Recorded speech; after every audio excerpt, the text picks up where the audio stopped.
Bonsoir, bien-aimés dans le Seigneur. Nous rendons grâce à Dieu de nous retrouver encore ce soir ensemble dans la sainte présence de Dieu. Selon ce qui est écrit, dans sa sainte présence, il y a d'abondantes choses. Dans sa sainte présence, il y a d'abondantes joies. Gloire soit rendue à Dieu parce que vous et moi, nous sommes comptés parmi les vivants et que nous avons la grâce, l'opportunité de nous approcher de lui. Voilà la raison pour laquelle nous sommes heureux et nous sommes dans la joie de nous retrouver encore dans sa sainte présence. Que son nom soit béni, que son nom soit glorifié, que son nom soit exalté. Merci.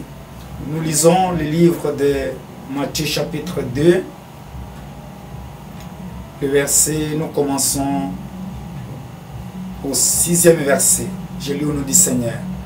Et toi, Bethléem, terre de Juda, tu n'es certes pas la moindre entre les principales villes de Juda, car de toi sortira un chef qui paîtra Israël, mon peuple. Alors Hérode fit appeler en secret les mages et s'enquit soigneusement auprès d'eux depuis combien de temps l'étoile brillait.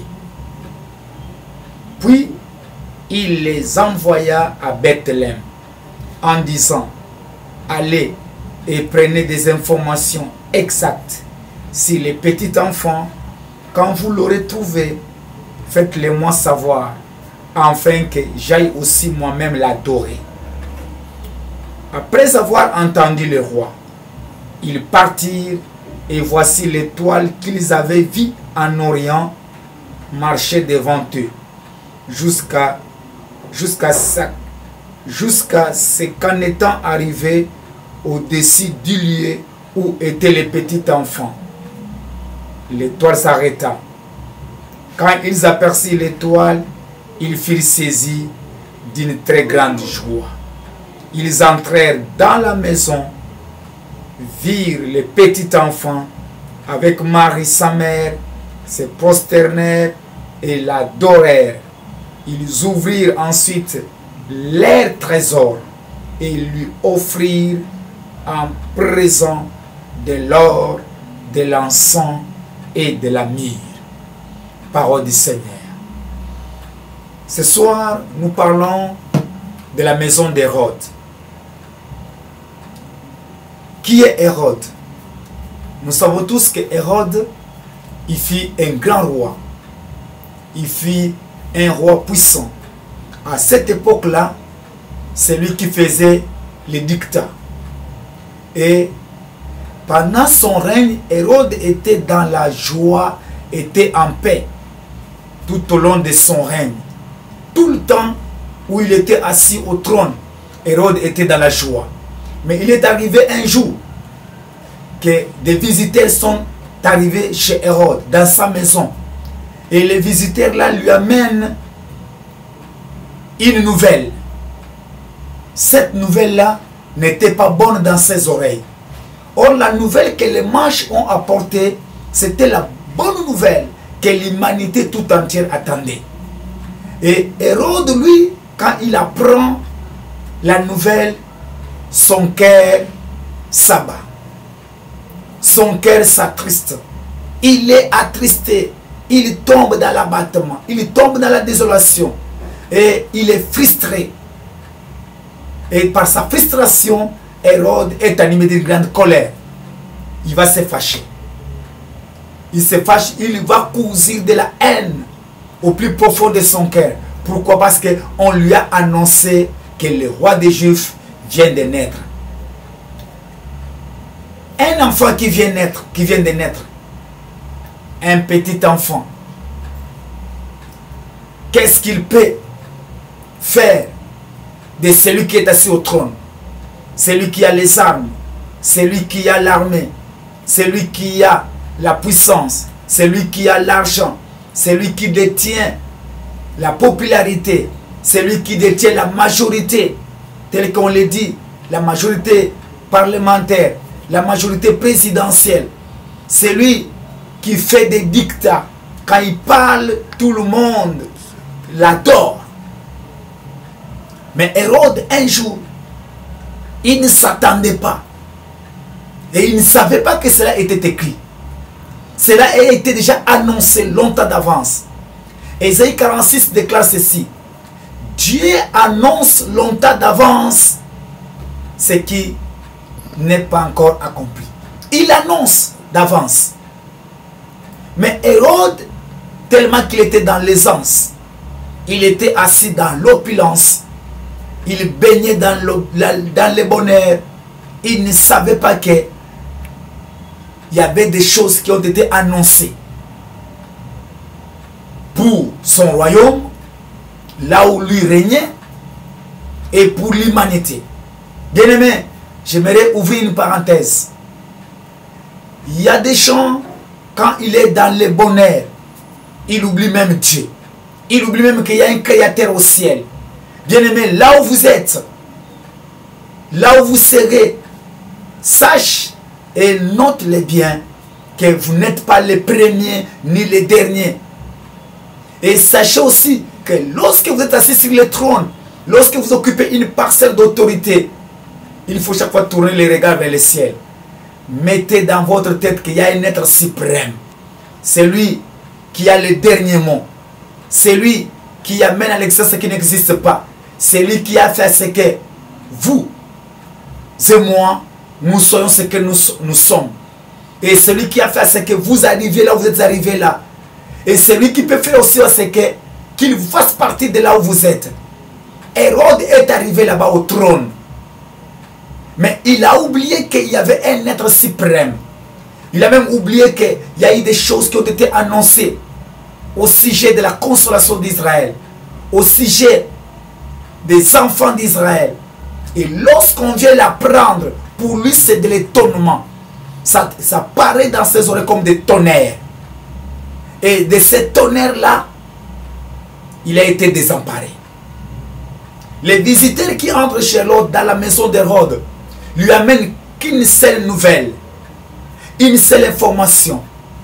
Nous sommes venus, nous cherchons celui dont a été l'étoile a brillé, celui dont l'étoile a pointé au ciel. Et c'est celui-là qui doit régner. C'est celui-là le roi des Juifs. Mais Hérode ne savait pas. Il s'est dit, mais c'est moi qui suis roi. C'est moi qui domine. C'est moi qui règne. C'est moi celle qui doit recevoir les honneurs, l'adoration, la louange, la magnificence, la splendeur. Quel est ce roi-là qui est né encore? Lorsque les visiteurs entrent dans la maison d'Hérode, l'étoile disparaît. Bien-aimé, la maison d'Hérode, c'est une maison où lorsque vous entrez, l'étoile doit disparaître. L'étoile doit cesser à briller. Et lorsque vous y sortez, là l'étoile va refaire encore surface. Parce que dans la maison d'Hérode, il y a un système bien établi. La maison d'Hérode, c'est toute une prison. La maison d'Hérode, c'est un cachot. La maison d'Hérode, bien-aimé, c'est un mauvais endroit. C'est la mauvaise adresse. Quand vous êtes là, votre étoile ne peut pas briller. Même si vous détenez des potentialités comment? Même si vous détenez des talents extraordinaires, vous êtes pétri de talents. Quand vous entrez dans la maison d'Hérode, vos talents, votre intelligence, vos performances, vos capacités ne pourront rien produire. Parce que la maison d'Hérode, c'est une prison. Aujourd'hui, la première maison d'Hérode, parce que quand nous parlons d'Hérode, aujourd'hui, ce n'est plus, nous ne voyons plus Hérode physique, mais nous voyons l'esprit. Nous voyons le système. Aujourd'hui, il y a un système mis en place, un système bien établi qui fonctionne pour la gloire d'Hérode. Ce système-là s'appelle le système du monde. Et dans la maison d'Hérode, il y a l'évangile contraire à l'évangile de la grâce. Il y a des enseignements qui sont parallèles, des enseignements contraires à ce que nous apprenons à l'église.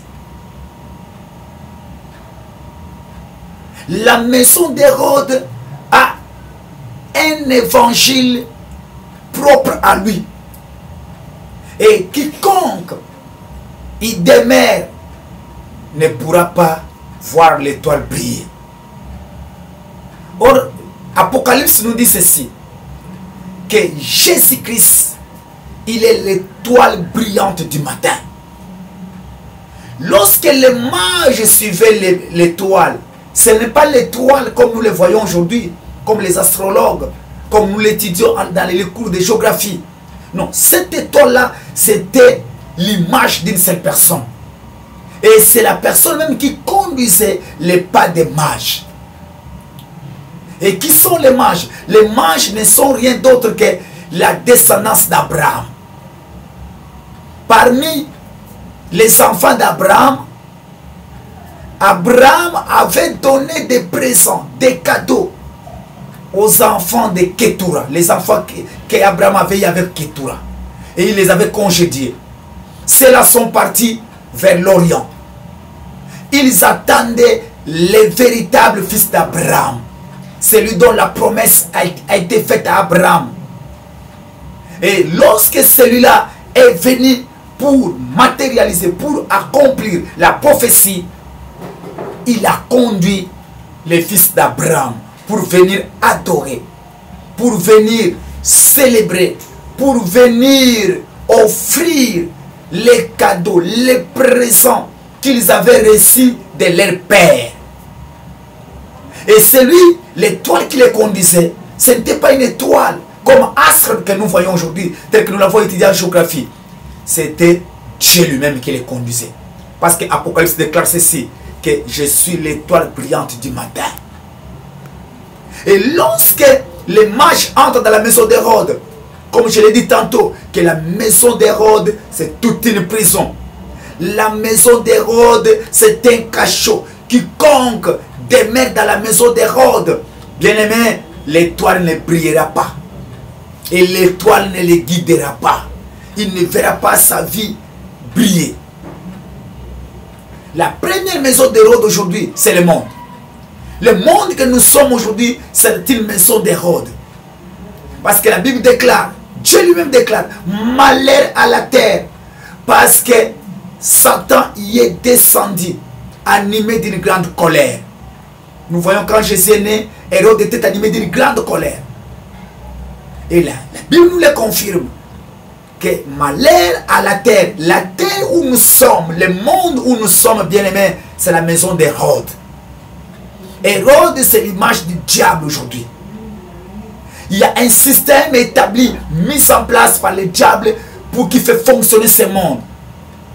Où nous entendons parler le monde de trahison, le monde des bénéfices, le monde des sacrifices, le monde des rapports de force. Les plus forts étouffent les moyens et les faibles. Les plus riches font pleurer les malheureux et les pauvres. Voilà la maison d'Hérode, où il y a un évangile contraire à l'évangile de la grâce. La première maison d'Hérode, disais-je, c'est le monde. Le monde où vous êtes bien aimés. Quiconque s'accroche aux choses du monde, sachez que vous ne verrez pas votre étoile briller. Votre vie va sombrer. Parce que lorsque les mages sont entrés dans la maison d'Hérode, l'étoile a disparu. L'étoile a cessé de briller. Mais lorsque les mages sont sortis de la maison d'Hérode, et l'étoile a refait surface, l'étoile a recommencé à donner les rayonnements, la lumière. Bien aimé, tant que vous n'allez pas vous séparer avec le monde, avec le système du monde, tant que vous n'allez pas prendre la décision de quitter ce monde, quand on dit quitter le monde, c'est-à-dire quitter le système du monde, les choses du monde, les désirs du monde, les loisirs, le monde avec ces choses passera. La chair et le sang n'héritera pas le royaume des cieux. La chair a la promesse de retourner d'où elle a été tirée. Tu es terre, tu retourneras à la terre. De la manière dont Hérode était animé d'une grande colère lorsque Jésus-Christ était né, lorsque l'enfant Jésus était né, de même aussi, Dieu l'a annoncé. Dieu le certifie, noir sur blanc, malheur à la terre, parce que Satan y est descendu animé d'une grande colère. Bien-aimés, ce soir, Dieu nous tend encore la main. Vous et moi, c'est Dieu qui nous tend la main. Il ne veut pas que nous puissions mourir. Il ne veut pas ce que nous connaissions la seconde mort. Il ne veut pas ce que nous puissions perdre, nous puissions rater la vie éternelle. Parce que si l'enfant Jésus est venu, il est né en Israël, parce que l'enfant a été né pour Israël. Et nous, selon ce qu'Ésaïe déclare, un fils nous est né. Un fils nous est donné. Le fils est né pour Israël. Mais pour nous, c'est un don. Voilà la raison pour laquelle, bien aimé, les dons qui nous ont été donnés, ne ratons pas ces dons-là. Et les dons que nous avons été, qui nous a été légués, c'est le salut, la vie éternelle. Nous pouvons tout rater, mais ne ratons pas la vie éternelle. Pour bénéficier, pour être bénéficié de cette vie-là, nous devons sortir de la maison d'Hérode. Nous devons nous séparer de la maison d'Hérode. De la manière dont, lorsque les mages ont quitté la maison d'Hérode, ils sont partis, ils sont allés voir les petits enfants dans la maison où il était, en adorant l'enfant, en lui offrant les présents, l'or, les myrrhes et l'encens. Ils ne sont plus rentrés dans la maison d'Hérode. Ils ont continué le chemin. Bien-aimés, je vais le dire à quelqu'un, nous sommes en chemin. Nous sommes dans la marche. Ne t'arrête pas, bien-aimé. Tu as déjà commencé la marche avec Jésus. Tu as déjà pris la décision de sortir de la maison d'Hérode, qui est le monde où nous sommes. Bien-aimé, le monde avec ces choses passeront. Dieu le confirme encore noir sur blanc que le monde, la terre va vieillir comme un vêtement. Et Dieu changera la terre. Bien-aimé, ce monde passera. Ne te laisse pas séduire. Ne perds pas ton temps pour les choses de ce monde. Mais focalise-toi, dépense-toi, concentre-toi. Fais tout pour la gloire du ciel. Donne ton corps, donne ton âme, donne ton esprit à Dieu. Et Dieu fera ce que ta vie soit rayonnante. Sépare-toi de la maison d'Hérode. Sépare-toi avec de mauvaises compagnies. Psaume chapitre 1er, la Bible déclare: heureux l'homme qui ne marche pas selon les conseils des méchants, mais qui trouve son plaisir dans la loi de l'Éternel et qui la médite jour et nuit. Il est comme un arbre planté tout au long de la rivière. Et il produit son fruit à chaque saison. Bien-aimés, le monde où vous êtes, si vous suivez, si nous suivons l'influence du monde, les conseils du monde, cela vous amènera à la perdition. Cela va vous pousser, va vous enfoncer dans le trou. Et ces jours-là, vous raterez la récompense. Voilà la raison pour laquelle Dieu te tend la main de sortir. Sors de la maison d'Hérode. Sépare-toi avec la maison d'Hérode. Sépare-toi du monde qui est la maison d'Hérode. Sépare-toi des choses de ce monde qui est la maison d'Hérode. Hérode, l'image du diable. Il est en train de brandir. Regarde les décors que le diable est en train de brandir aux champs. Regardez l'évolution de la technologie. La technologie est en train d'avancer en grande vitesse. Bien-aimés, oui, c'est bon. Ceux qui sont remplis du Saint-Esprit, ceux qui ont le Saint-Esprit et ceux qui sont baptisés du Saint-Esprit, ils ont l'intelligence renouvelée. Nous pouvons prendre la technologie pour la gloire de Dieu. Mais qu'est-ce que nous constatons? Que la plupart des gens se laissent manipuler par la technologie. La beauté de la technologie, les décors de la technologie, les avancées de la technologie font ce que les gens sont en train de perdre des valeurs spirituelles. Les gens sont en train d'être plongés dans les sommets spirituels. Au lieu de s'en servir, au lieu d'utiliser la technologie pour la gloire de Dieu, pour évangéliser, pour parvenir les messages. Mais les gens utilisent la technologie, consomment la technologie dans l'abusivité. Dieu t'étend la main, bien-aimé. Dieu m'étend la main. Si cette parole nous est envoyée aujourd'hui, ce n'est pas au hasard. C'est pour nous alerter. C'est pour que nous sortions du sommeil. C'est pour que nous sortions de la distraction, afin que nous puissions nous tenir à la brèche. Parce que très bientôt la trompette va sonner. La trompette sonnera. Et il y a que ceux qui ont l'esprit de l'esprit, ceux qui ont l'esprit, ceux qui ont la sémence d'Abraham, ce sont eux qui prendront part. Ceux qui ont le sang d'Abraham, ceux qui ont la sémence d'Abraham, ce sont ceux-là qui prendront part aux noces. Et ce sont eux qui prendront part, qui retourneront. Il n'y a que ceux qui sont sortis d'Abraham qui vont retourner en Abraham. La deuxième maison d'Hérode, c'est le corps. C'est ton corps, c'est mon corps. Le corps est en train d'empêcher, à cause du corps, du désir, des besoins, des désirs, des plaisirs du corps. Beaucoup de gens vont rater le ciel. Parce que le corps a des désirs contraires avec l'esprit. Et ça marche en parallélisme. Il y a une inimitié entre l'esprit et le corps.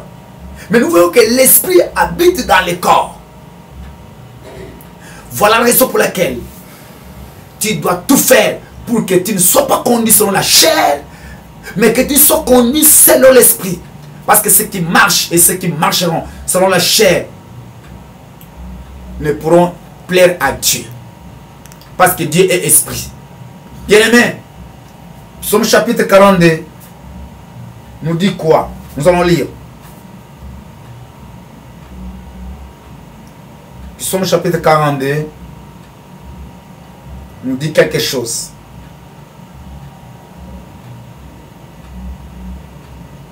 Psaume 142. Verset 7. Je lis au nom du Seigneur. Je suis dans la version Louis II. Tire mon âme de sa prison, afin que je célèbre ton nom. Les justes viendront m'entourer quand tu m'auras fait du bien. Ici, le psalmiste formule une intention agréable. Tire mon âme de sa prison. La prison de ce soir, bien-aimé, c'est la maison d'Hérode. Quiconque est sous l'ombre d'Hérode, c'est un prisonnier. C'est un esclave. Or, chacun est esclave de ce qui a triomphé sur lui. Qu'est-ce qui a triomphé en toi? Ce qui triomphe en toi là, ce qui te dicte là, bien-aimé, c'est ça qui t'a rendu esclave. Voilà, ce soir, Dieu te tend la main. Il t'envoie la parole, il m'envoie la parole, il nous envoie la parole. La bonne nouvelle qui vient d'un pays lointain. Pour te dire que tu dois sortir de ta prison. Que ma volonté est que ton âme ne soit plus emprisonnée. Que ton âme ne soit plus en prison. Mais que ton âme soit libre. Que vous et moi soyons libres. Libres de tous les mouvements. Libres spirituellement. Libres du point de vue santé, matériel, moral, intellectuel, conjugal, alimentaire. Parce que Dieu, c'est pour la liberté que Jésus Christ est mort à la croix afin que vous et moi soyons plus des esclaves, que nous soyons des hommes et des femmes libres. Soit cette femme-là, soit cet homme-là, soit ces jeunes-là, soit cet enfant-là, soit les bien-aimés qui vivent dans la liberté. Parce que c'est pour la liberté que Jésus-Christ nous a affranchis.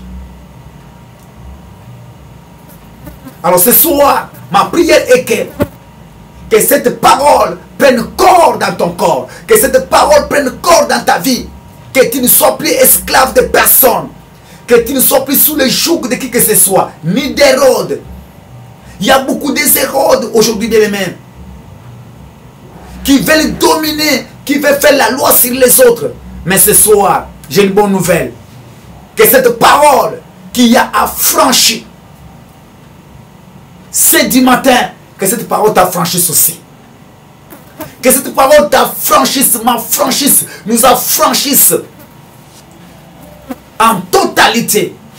Parce que Dieu, c'est le maître de la perfection. Que tu ne sois plus sous le joug d'Hérode. Que tout ce qui pesait sur toi, que tout ce qui te rendait courbé, que tout ce qui te rendait, qui faisait ce que ton étoile ne puisse pas briller, ce soir, à cet instant, ma prière est que cela te lâche. Que cette emprise-là lâche prise sur ta vie, sur ton corps, sur ton âme, et que ta vie soit libre au nom de Jésus-Christ.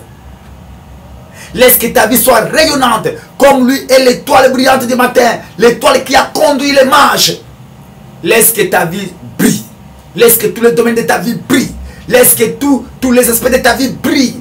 Et que la lumière, l'étoile brillante du matin, te fasse briller. Te fasse briller en allant te coucher.